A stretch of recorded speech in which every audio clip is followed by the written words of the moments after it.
So what are the laws and regulations when it comes to hosting an Airbnb? I get a lot of people messaging me saying that they're unable to make money with Airbnb because of super tight regulations in their city. So in this video, I'm going to explain the exact problem behind these Airbnb regulations and how I'm making over $20,000 a month from Airbnbs living in an area where it's hard to make money. So let's get right into it. If you're living in a city where regulations are tight or in Canada, you should avoid using the traditional Airbnb model. You might be asking why, and this is because of two reasons. First, if the property isn't yours, you have to register the unit as your primary residence, and that's the case in Quebec City, Vancouver, and Ottawa. And second, most cities restrict guests from short-term stays, meaning if your guest stays less than 28 days at a time, you're gonna have to pay a 4% municipal accommodation tax. In general, the rules and laws are super strict and make your job much harder to do.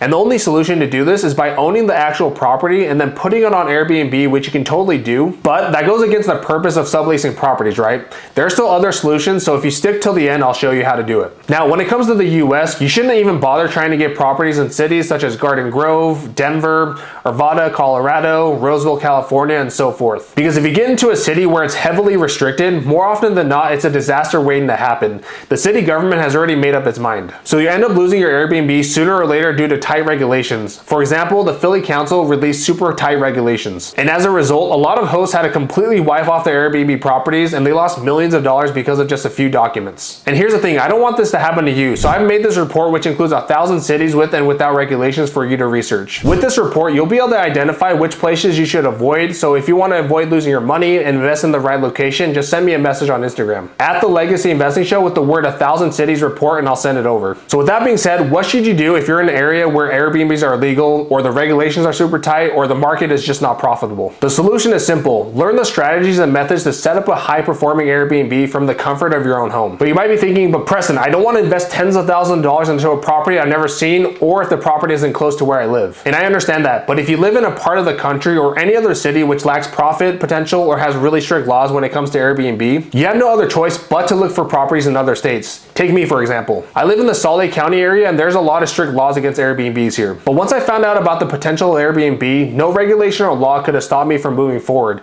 I literally researched dozens of hours trying to figure out how to set up Airbnbs outside of my area. And I developed this new remote Airbnb operating system, allowing me to focus on the most profitable markets instead of being limited by my location. And currently I'm making over $20,000 a month from 3 Airbnbs, even though all of them were set up remotely. And to be honest, $20,000 a month is probably enough for every single family in the United States to become financially free. So if you're afraid to take a risk worrying about whether it will work out, then I understand your concern. I was in the same place back when I started. I was confused if I should start doing Airbnbs or keep doing traditional rentals, or the fact that I had to set them up in a completely different city. Back then I had a really time-consuming sales job, so I couldn't really go to the property. I had to choose between either working my sales job or seeing my son grow up without me. Or I had to take some risks in the hopes of allowing myself to own my own schedule, so I went with it, bit the bullet, and took the risk. And fast forward to today, all my Airbnbs are set up completely remote and they're located in cities literally 500 to 2,000 miles away from me. Currently I have 3 Airbnbs in total. None of these Airbnbs are near my city, but still I'm able to run them without any hassle. Just recently I closed on an Airbnb in Florida, which is 2,000 miles away, and I did this completely remote. I then paid my movers $800 to move all the furniture inside the house and assemble it all,